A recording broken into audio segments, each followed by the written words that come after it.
तो देशहित में आज सबसे पहले बात 17 किलो के उड़ते आतंक की, जिसके उड़ते परखच्चे आज आपको दिखाएंगे, हवा में एनकाउंटर दिखाएंगे। देखिए, खबर देशहित की पहली खबर इसलिए क्योंकि आज हम सबसे पहले सुरक्षा बल के उन जवानों को धन्यवाद करना चाहते हैं। यह खबर आपको जाननी चाहिए जिन्होंने आतंकी संगठन जैश ए मोहम्मद के चीफ मसूद अजहर के मंसूबों के पर कतर दिए। जैश ए मोहम्मद ने 5 किलो आईईडी विस्फोटक के साथ 17 किलो का उड़ता आतंक जम्मू में भेजा था। ड्रोन अटैक की कोशिश, जिसे अखनूर के कानाचाक इलाके में रात करीब 1 बजे के करीब जम्मू कश्मीर पुलिस ने हवा में मार गिराया। ये देखिए आप, 17 किलो का उड़ता आतंक, 5 किलो आईईडी, तबाही का पूरा प्लान, लेकिन हवा में एनकाउंटर। AK-47 से इस उड़ते आतंक का हवा में ही एनकाउंटर कर दिया गया। विस्फोटक लदे ड्रोन वाली साजिश को एक बार फिर नाकाम कर दिया गया।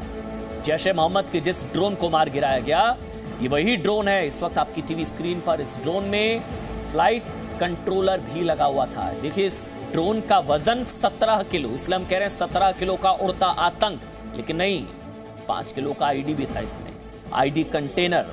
और इसके साथ जो आप ऑब्जेक्ट देख रहे हैं ना, ये आईडी कंटेनर है और ये आईडी विस्फोटक भी इसमें लगे हुए हैं। 5 किलो आईईडी विस्फोटक इस कंटेनर के सहारे ड्रोन से जम्मू भेजा जा रहा था।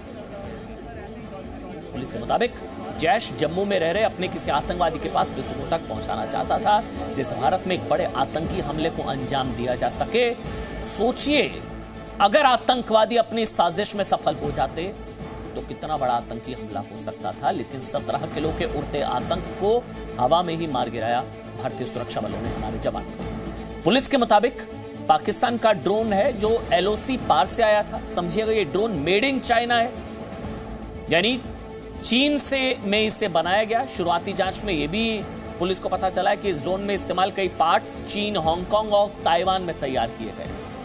देशहित में यह खबर आज हम आपको सबसे पहले कवर स्टोरी के तौर पर इसलिए दिखा रहे हैं क्योंकि ये देश की सुरक्षा से जुड़ी बड़ी खबर है और इसका जो खात्मा किया गया ये देश हित में है। इसलिए देश हित की पहली खबर आपको देखिए, ये इस वक्त खबर की विश्वसनीयता के चारों पैमानों पर यह खबर 100% सही है। हमारे रिपोर्टर वहां पर हैं, खबर की हम पुष्टि कर सकते हैं क्योंकि पुलिस की ऑफिशियल कंफर्मेशन है।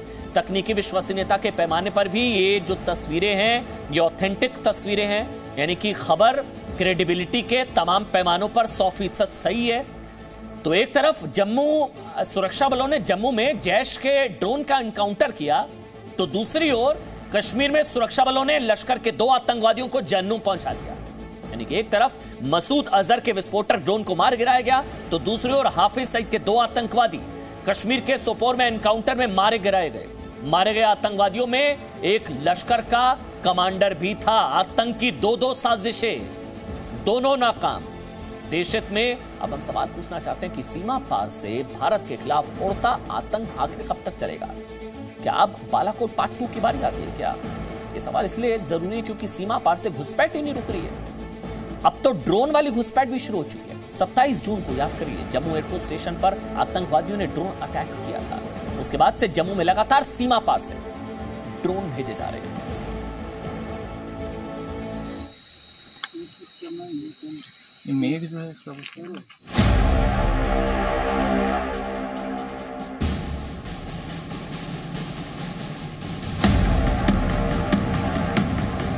लोहे का ये पार्ट था, उसके बीच में ये 5 किलो आईडी जो है ये लगी हुई थी।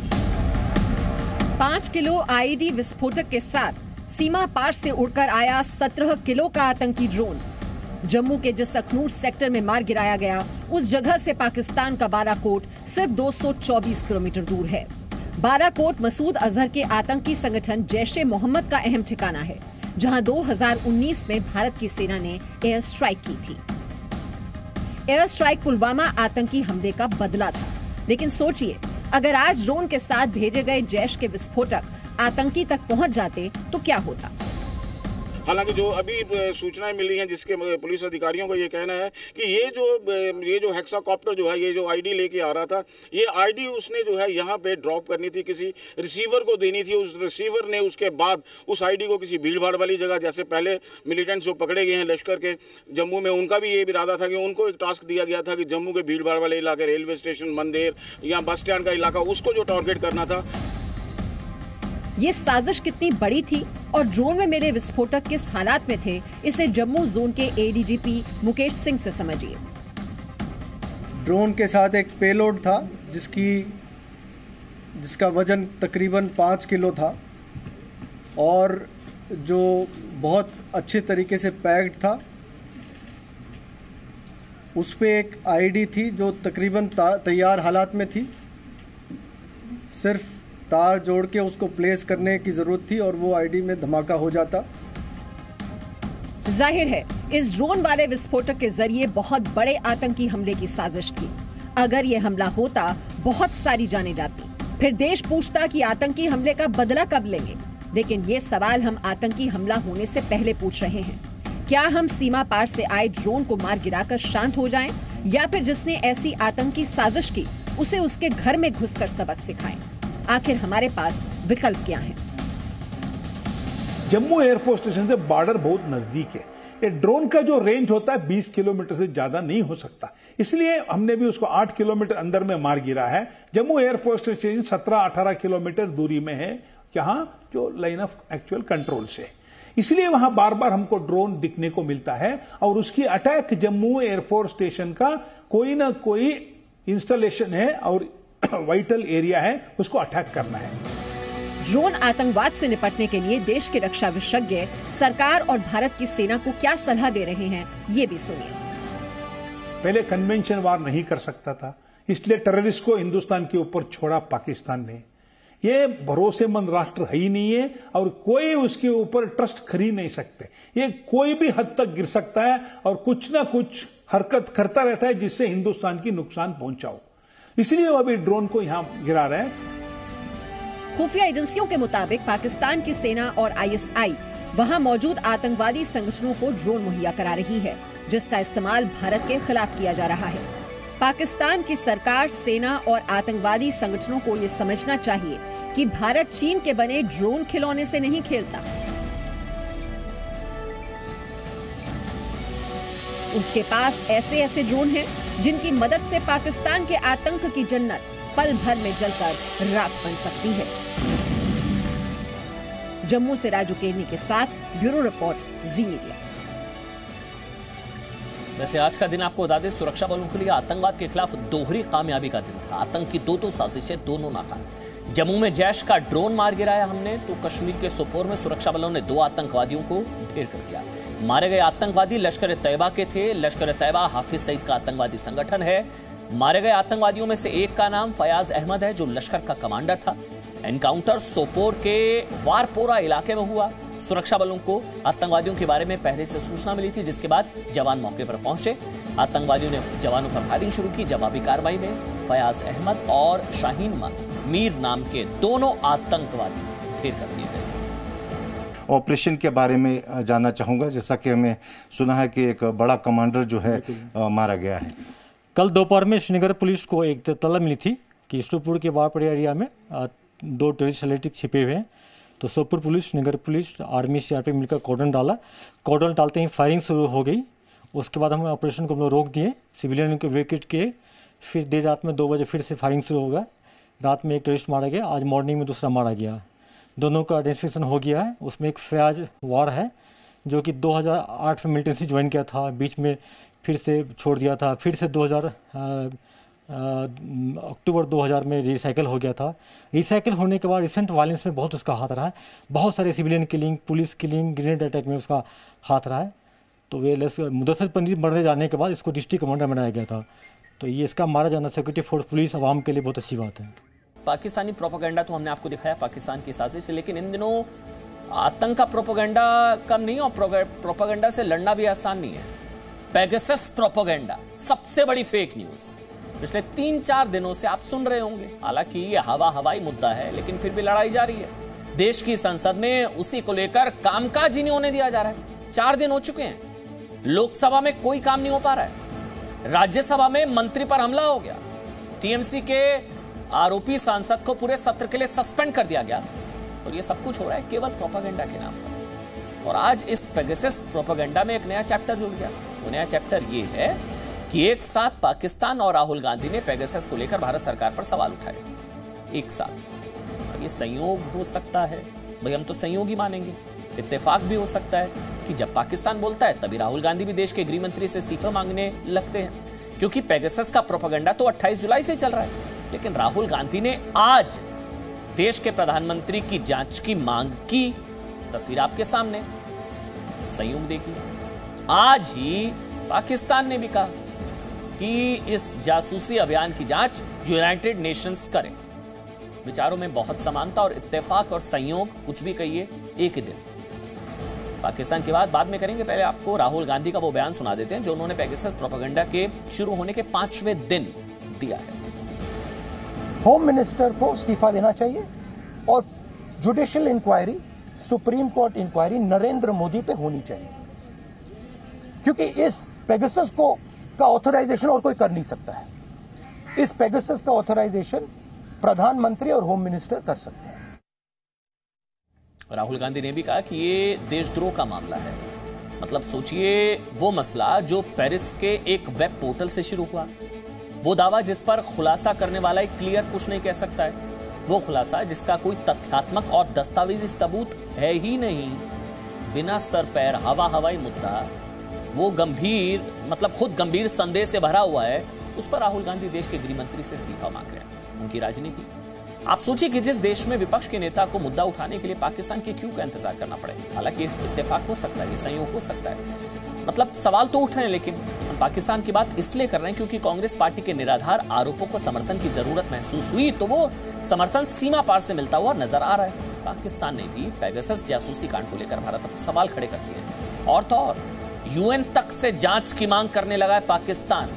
पाकिस्तान के विदेश मंत्रालय का एक बयान सामने आया है, उसमें कहा गया है कि भारत सरकार के अपने ही नागरिकों, विदेशियों और प्रधानमंत्री इमरान खान की संगठित जासूसी ऑपरेशंस की अंतर्राष्ट्रीय मीडिया रिपोर्ट्स के खुलासों को गंभीरता से लिया है।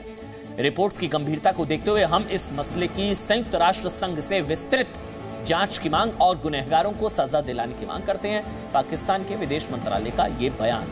इत्तेफाक, आज ही राहुल गांधी का भी बयान आ गया। देखिए, अब आपको समझना चाहिए कि आखिर ऐसा क्यों होता है कि चाहे मुद्दा कोई भी हो, आर्थिक हो, सामाजिक हो, यहां तक कि सामरिक मुद्दों पर भी, हर मुद्दे पर राहुल गांधी और पाकिस्तान के विचारों में इतनी समानता। इत्तेफाक, पाकिस्तान पेगासस मसले पर 5 दिन चुप रहा, समझिएगा इसको, 5 दिन पाकिस्तान पेगासस मसले पर चुप रहा। ऑफिशियल बयान नहीं आया था, ऑफिशियल स्टेटमेंट पाकिस्तान ने ट्वीट किया था, लेकिन ऑफिशियल स्टेटमेंट नहीं आया था। 5 दिन तक राहुल गांधी ने भी ट्वीट किया, लेकिन ऑफिशियल इस तरह से मीडिया में आकर बात नहीं की। 5 दिन बाद दोनों ने चुप्पी तोड़ी। पाकिस्तान के विदेश मंत्रालय ने जब भारत पर आरोप लगाया था, राहुल गांधी भी इस्तीफा मांगने लगे। पाकिस्तान को भारत के प्रधानमंत्री नरेंद्र मोदी से दिक्कत है, राहुल गांधी को भी। पाकिस्तान को आरएसएस से दिक्कत है, राहुल गांधी को भी। पाकिस्तान को बालाकोट में मारे मतलब कौवे दिखे थे बालाकोट में, यहां पर भी सवाल उठाए गए थे। सर्जिकल स्ट्राइक को फर्जिकल स्ट्राइक पराक्रम का सबूत मांगा गया था, याद होगा आपको, खून की दलाली, सब कुछ कहा गया था। पाकिस्तान आतंक के गढ़ पर सर्जिकल स्ट्राइक का सच कबूल नहीं कर सकता। राहुल गांधी यहां पूछ रहे थे कि आतंकवादियों के खात्मे का सबूत दिखाओ। विचारों में इतनी समानता, तो सवाल खड़े करती है, और ये आज भी देखने को मिला। और अब आज की एक और खबर के अंदर की खबर आपको जाननी चाहिए। आपने सुना होगा कि पंजाब में कांग्रेस पार्टी के अंदर कोहराम मचा हुआ है, तो वो कोहराम अब पाकिस्तान तक पहुंचता दिख रहा है। खबर ये है, खबर तो सबको पता लग गई कि आज हुआ क्या। सिद्धू जी की ताजपोशी हुई, अमरिंदर सिंह मंच पर मौजूद थे, ऑल इज वेल वाली स्थिति। लेकिन क्या हुआ मंच पर? नवजोत सिंह सिद्धू को पंजाब कांग्रेस का अध्यक्ष बनाया गया और आज औपचारिक ताजपोशी थी। नाराज कैप्टन अमरिंदर सिंह भी मान गए थे, सिद्धू के कार्यक्रम में पहुंचे थे। लेकिन इस मौके पर जो दोनों ओर से भाषणबाजी हुई, उससे तो यही पता चला कि कैप्टन अमरिंदर सिंह ने सिद्धू को पाकिस्तान, पाक परस्त और बाजवा परस्त, इमरान परस्त ठहराने की कोशिश की इशारों में, और देशभक्ति का पाठ भी पढ़ाया। कैप्टन और सिद्धू के बीच कैसे कैसे तीर चले आपको सुनाएंगे। लेकिन पहले आपको कुछ तस्वीरें दिखा देते हैं कि कैसे सिद्धू ने अपनी ताजपोशी में कैप्टन अमरिंदर सिंह की एक तरीके से उनका अपमान करने की कोशिश की।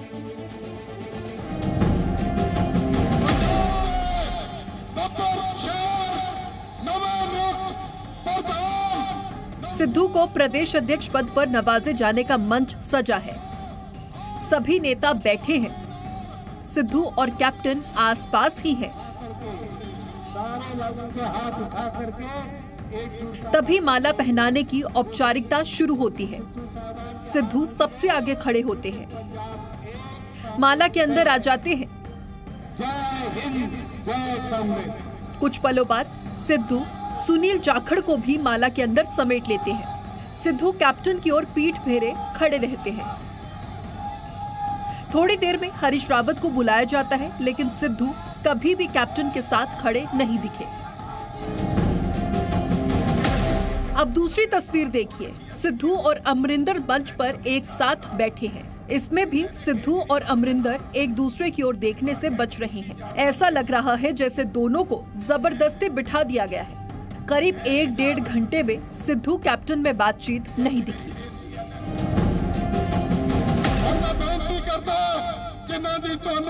अब तीसरी और सबसे अहम तस्वीर देखिए।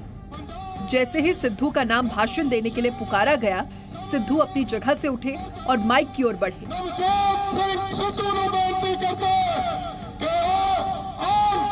कैप्टन का अभिवादन पार किए बगैर आगे बढ़ गए, लेकिन बीच में ही उन्होंने झुककर 3 नेताओं के पैर छुए और शायद ये जता दिया कि उन्होंने अमरिंदर के पैर नहीं छुए।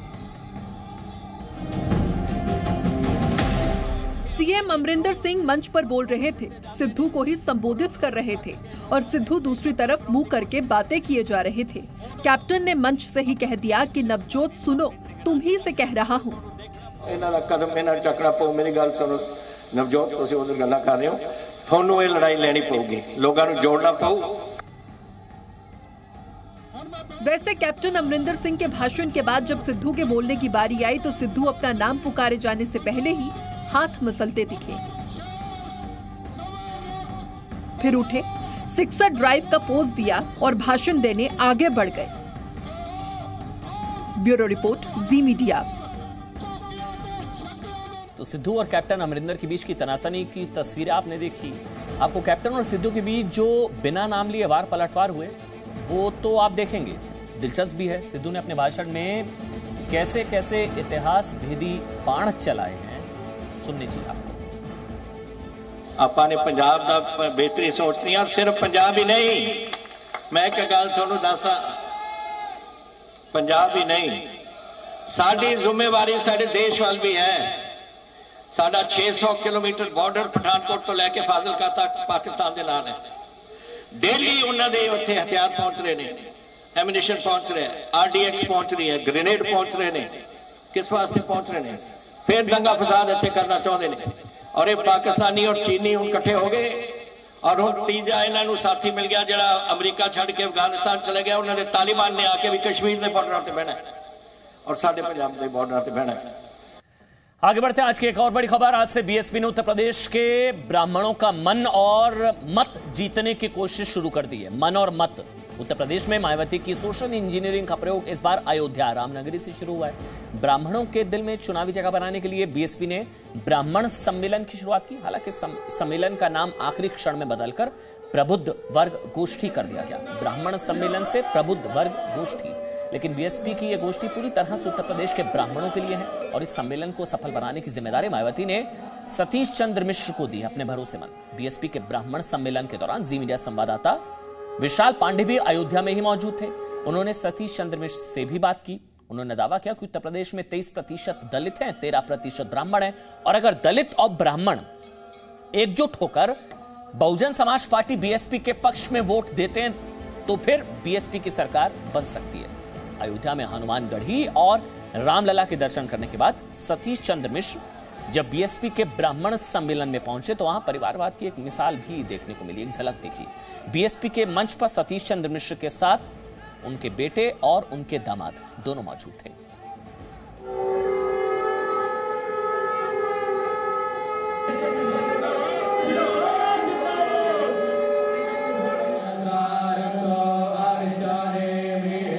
अयोध्या में बीएसपी का ब्राह्मण मंच सजा था और मंच पर सिर्फ एक कुर्सी मायावती के विश्वसनीय सतीश चंद्र मिश्र के लिए लगी थी, बाकी कुर्सी दूर रखी गई थी। थोड़ी ही देर में सतीश चंद्र के दोनों ओर एक एक कुर्सी और लग गई, जिसमें एक पर उनके बेटे और दूसरे पर उनके दामाद बैठे। पहली बार सतीश चंद्र मिश्र के बेटे कपिल मिश्र और दामाद परेश मिश्र सियासी मंच पर दिखाई दे रहे थे। सतीश चंद्र मिश्रा के मंच पर दो बेहद अहम तस्वीरें देखने को मिली। एक, पहली बार सतीश चंद्र मिश्रा के मंच पर ठीक उनके बगल उनके बेटे कपिल मिश्रा को जगह दी गई, तो उनके दाहिनी तरफ उनके दामाद परेश मिश्रा बैठे थे। इससे सवाल ये उठ रहे हैं कि क्या कपिल मिश्रा की सियासी लॉन्चिंग सतीश चंद्र मिश्रा करना चाह रहे हैं?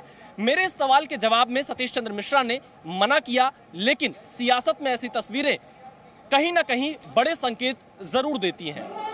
अयोध्या ब्राह्मण सम्मेलन के करुणाकर पांडे ने इस मौके का खूब फायदा उठाया और जब वो सतीश चंद्र मिश्र को गदा भेंट कर रहे थे, उसी समय वो सतीश चंद्र मिश्र के बेटे कपिल मिश्र को फ्रेम में ले आए। राजनीति में तस्वीरों के बड़े मायने होते हैं, इसलिए हमने सतीश चंद्र मिश्र से पूछ लिया कि बेटे की लॉन्चिंग तो नहीं हो रही है। जवाब सुनिए। अच्छा, आपके बेटे आपके साथ मंच पर दिखाई दिए, क्या इनकी राजनीतिक लॉन्चिंग है आज? नहीं, हमारे साथ में परिवार के पूरा है था। अभी यहाँ पर खाली ये रह गए, हमारी पत्नी थी, हमारी बेटियां थी, सब लोग थे। दरअसल यूपी में 12% ब्राह्मण वोटर हैं। 2007 में ब्राह्मणों ने बीएसपी को वोट दिया तो मायावती मुख्यमंत्री बनी। 2012 में ब्राह्मणों ने समाजवादी पार्टी को वोट दिया तो अखिलेश मुख्यमंत्री बने। 2017 में ब्राह्मणों ने बीजेपी को वोट दिया तो योगी आदित्यनाथ को सत्ता मिली। लेकिन ब्राह्मण वोटों की डगर इतनी आसान भी नहीं है। हनुमानगढ़ी के महंत राजू दास पूछ रहे हैं कि जब कार सेवकों पर गोलियां चली थी तब ये कहां थे? कम से कम उनको ब्राह्मण और साधु तो याद आए। यही थे जो तिलक तराजू और तलवार, इनको मारो जूते चार, ये इनकी नारा था। ये लोग लाश की राजनीति करने वाले लोग हैं। अयोध्या में राम भक्तों के ऊपर गोली चलती है, एक शब्द इनका नहीं निकलता है। जम्मू कश्मीर से कश्मीरी ब्राह्मण मारे जाते हैं, एक शब्द नहीं निकलता है। तो अब ये कैसा ब्राह्मण प्रेम, ये कैसा साधु प्रेम, ये कैसा हिंदुत्व प्रेम? उत्तर प्रदेश के 12% ब्राह्मण वोट बैंक को लेकर बीएसपी बहुत आक्रामक दिखाई दे रही है और सतीश चंद्र मिश्रा ने आज ब्राह्मणों के तमाम मुद्दों को अयोध्या से उठाया। सतीश चंद्र मिश्रा ने खुशी दुबे के बहाने योगी सरकार पर भी निशाना साधा, तो वहीं इस बात का एहसास कराया कि अगर उत्तर प्रदेश में ब्राह्मण और दलित समाज एक साथ आ जाएं तो एक नए भाईचारा की शुरुआत होगी। लेकिन देखना यह होगा कि चुनाव से 6 महीने पहले सतीश चंद्र मिश्रा की यह सक्रियता कितना काम आ पाती है। यूपी में पिछले कुछ समय से हर राजनीतिक दल ब्राह्मणों के वोट के लिए कोशिश में लगा है। सवाल ये है कि जब जाति के नाम पर ही वोट लेने हैं तो विकास के झूठे वादे क्यों किए जाते हैं? विशाल पांडे के साथ ब्यूरो रिपोर्ट, जी मीडिया, अयोध्या। नमस्कार, देशहित में अब आपके साथ मैं आदिति त्यागी हूँ। राज कुंद्रा की गिरफ्तारी के 5 दिन बाद आज क्राइम ब्रांच की टीम उनकी पत्नी और बॉलीवुड एक्ट्रेस शिल्पा शेट्टी तक पहुंच गई। राज कुंद्रा पोर्नोग्राफी केस में आज के 5 बड़े खुलासे जल्दी से आपको बताएंगे। खुलासा नंबर 1, फिल्म अभिनेत्री शिल्पा शेट्टी से क्राइम ब्रांच ने पूछताछ की। शिल्पा शेट्टी के अकाउंट की भी जांच कर सकती है क्राइम ब्रांच की टीम। तीसरा खुलासा ये है कि राज कुंद्रा ने पोर्नोग्राफी की कमाई ऑनलाइन बेटिंग में लगाई। और चौथा खुलासा है, एक डीलर से कुंद्रा ने 19 एडल्ट मूवीज को लेकर डील की थी। खुलासा नंबर 5 ये है कि लाइव स्ट्रीमिंग के लिए तैयार लड़कियों से कॉन्ट्रैक्ट साइन करवाता था राज कुंद्रा। और अब मुंबई क्राइम ब्रांच की टीम पिछले करीब 5 घंटों से शिल्पा शेट्टी के घर पर है। क्राइम ब्रांच की टीम शिल्पा शेट्टी से सवाल जवाब कर रही है। सोर्सेज हमारे कह रहे हैं कि शिल्पा शेट्टी के बैंक अकाउंट की भी जांच करा सकती है क्राइम ब्रांच की टीम। और ज्यादा डिटेल्स के लिए रुक करते हैं जी मीडिया संवाददाता राजीव रंजन का। राजीव, सबसे पहले तो इस वक्त की लेटेस्ट इन्फॉर्मेशन क्या है? अब भी क्या ये पूछताछ चल रही है? 5 घंटे से कहा जा रहा है कि शिल्पा शेट्टी के घर पर ही क्राइम ब्रांच की टीम है। आपके पास क्या लेटेस्ट इन्फॉर्मेशन है? अदिति, देखिए, अभी तक जो क्राइम ब्रांच की जो टीम है वो शिल्पा शेट्टी के घर पर मौजूद है। कई बार वो खिड़कियों से बाहर जरूर आते हैं, कुछ चीज़ों को देखते हैं बाहर, इसके बाद फिर चले जाते हैं। ये बात साफ साफ है कि यहाँ खिड़कियों पर अभी भी क्राइम ब्रांच की टीम जो देखे गए हैं। लेकिन अब सब सवाल उठता है कि आखिर पूछताछ का सिलसिला क्या है, किस तरीके से पूछताछ की जा रही है। जिस तरीके से जो डायरेक्टर पद से रिजाइन की हैं उस मसले पर पूछताछ की जा रही है।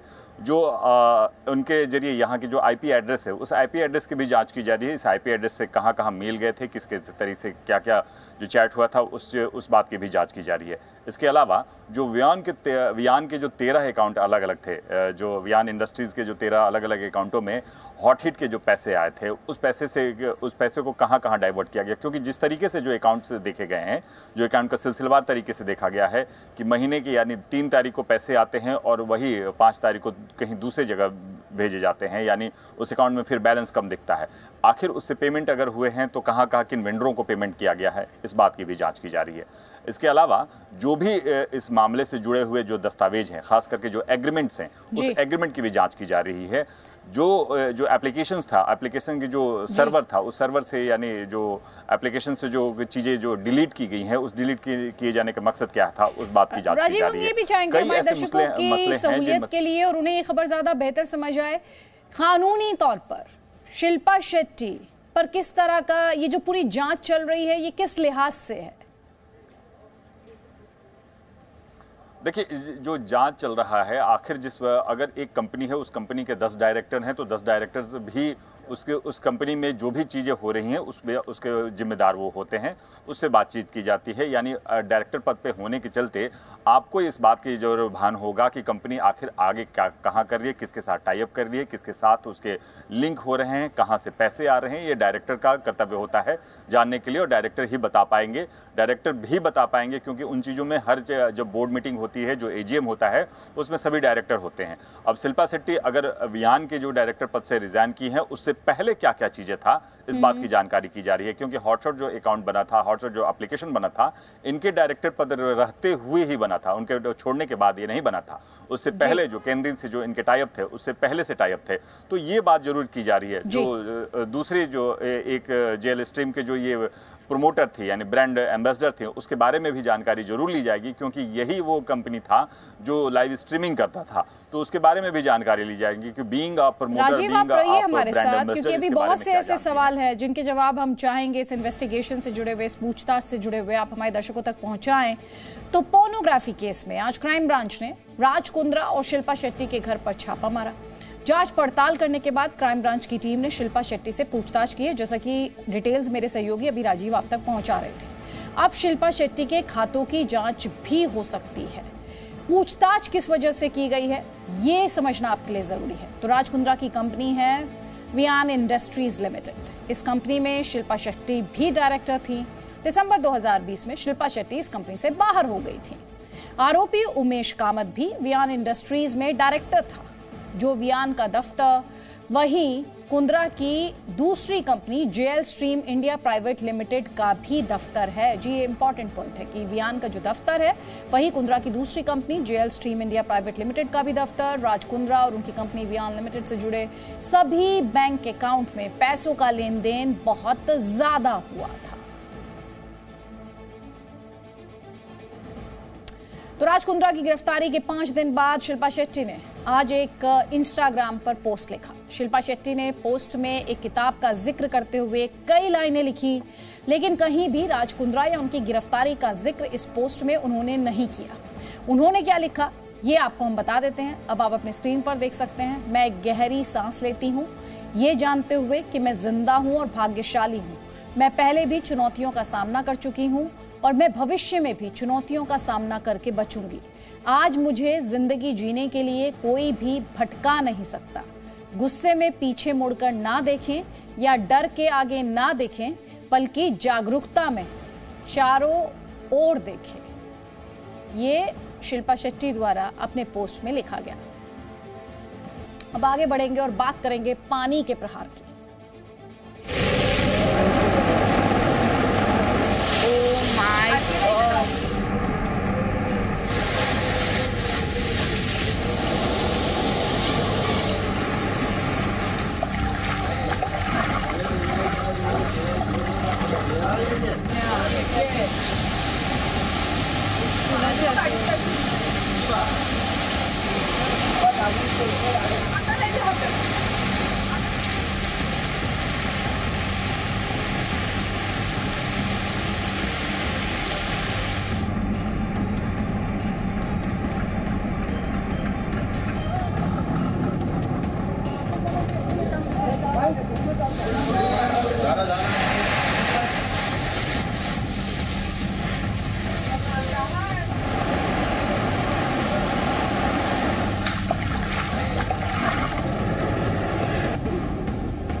महाराष्ट्र पर आसमान से कहर टूट पड़ा है। कई जिलों में बारिश से हालात बहुत ज्यादा खराब हैं। कल से ही लगातार बारिश हो रही है। रत्नागिरी, कोल्हापुर, रायगढ़ के कई इलाके ऐसे जिनका शहरों तक से संपर्क टूट गया है।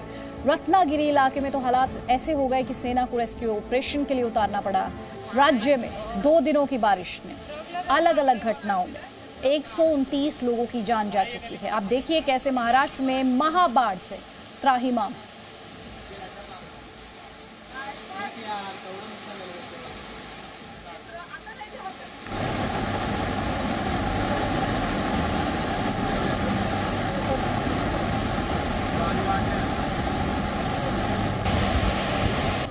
कार खिलौने की तरह तैर रही है। शिवलिंग बाढ़ के पानी में डूब गया है।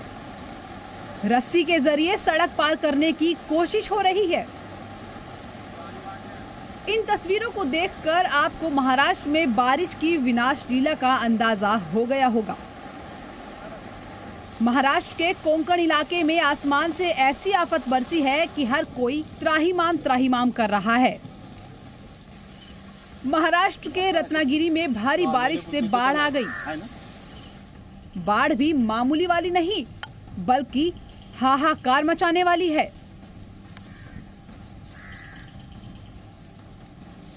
रत्नागिरी में गुरुवार से इतनी जोरदार बारिश हो रही है कि सड़कों पर सैलाब आ चुका है और सैलाब में जैसे नाव बहती है ठीक वैसे ही रत्नागिरी के चिपलून में कार बह रही है। ये कार न जाने बहते बहते कहां निकल जाती, लेकिन एक ट्रक में फंसकर रुक गई।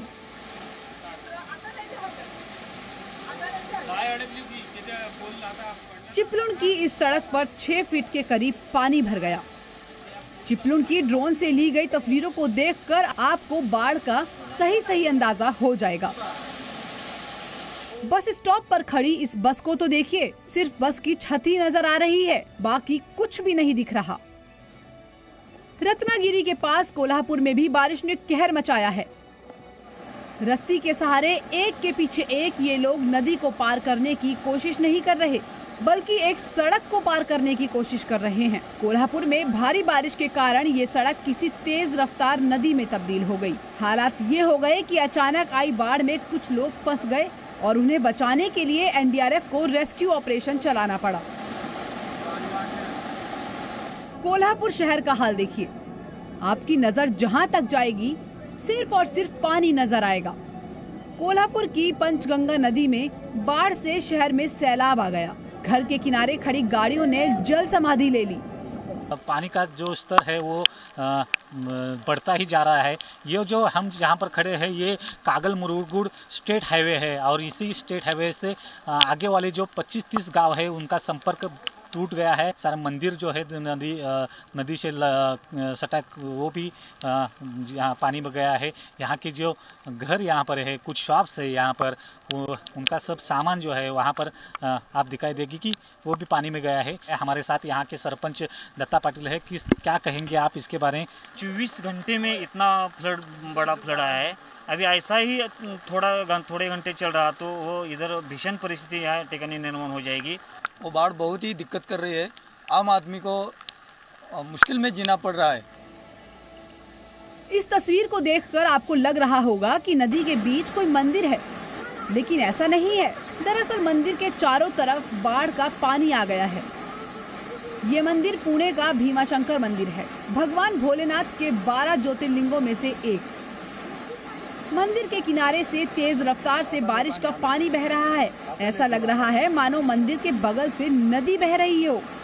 मंदिर के बाहर के हालात आपने देखे, अब भीमाशंकर मंदिर के गर्भगृह का हाल देखिए। गर्भगृह के अंदर चारों तरफ बाढ़ का पानी घुस गया, जिसकी वजह से शिवलिंग भी पानी में समा गया। पुणे के भीमाशंकर मंदिर को जाने वाले रास्ते में भारी बारिश के कारण लैंडस्लाइड हो गया। पहाड़ों से पत्थर के बड़े बड़े टुकड़े सड़क पर आ गिरे, जिसकी वजह से ये हाईवे बंद हो गया।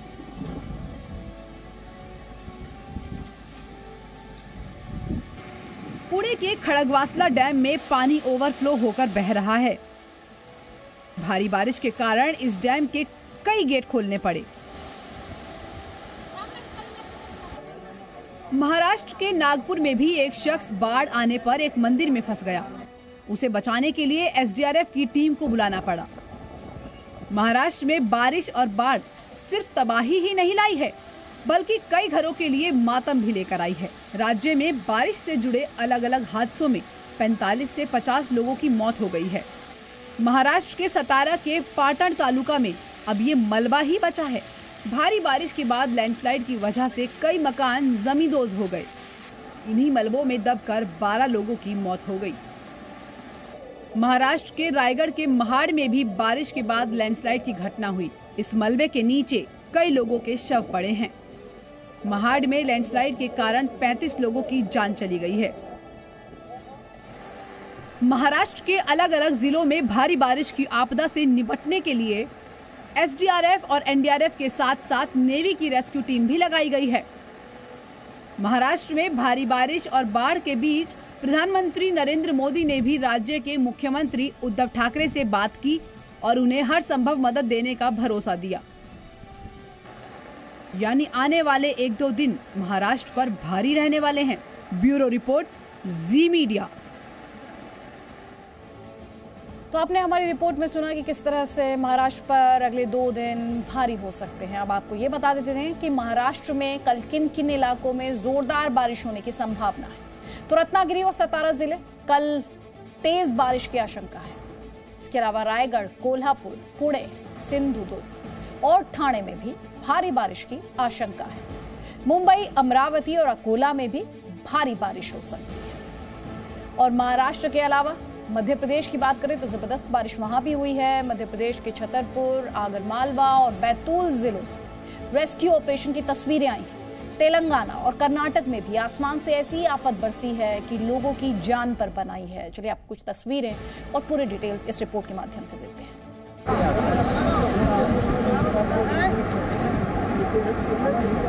मध्य प्रदेश के छतरपुर जिले में नदी में अचानक आई बाढ़ से 2 युवक बीच नदी में बने टापू पर फंस गए थे।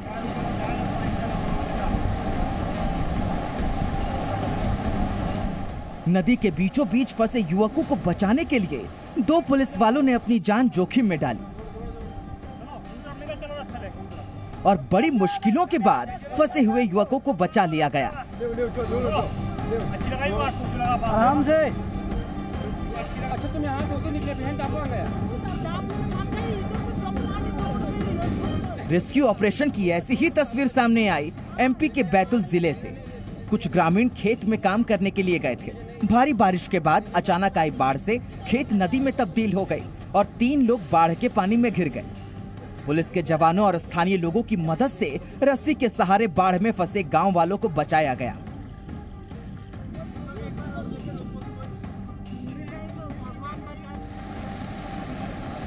ये तस्वीर मध्य प्रदेश के आगर मालवा जिले की है।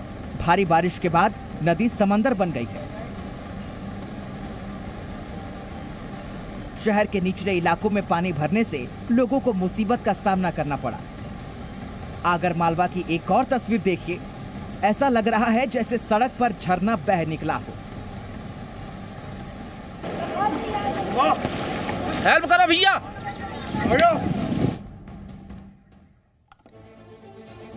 तो अगर आप महाराष्ट्र में हैं, कर्नाटक में हैं या ऐसे राज्यों में हैं जहां पर इस वक्त बारिश की मार है, एहतियात बरतिए, सावधानी बरतिए और घरों में रहिए। जरूरत ना हो तो घरों से बाहर नहीं निकलिए।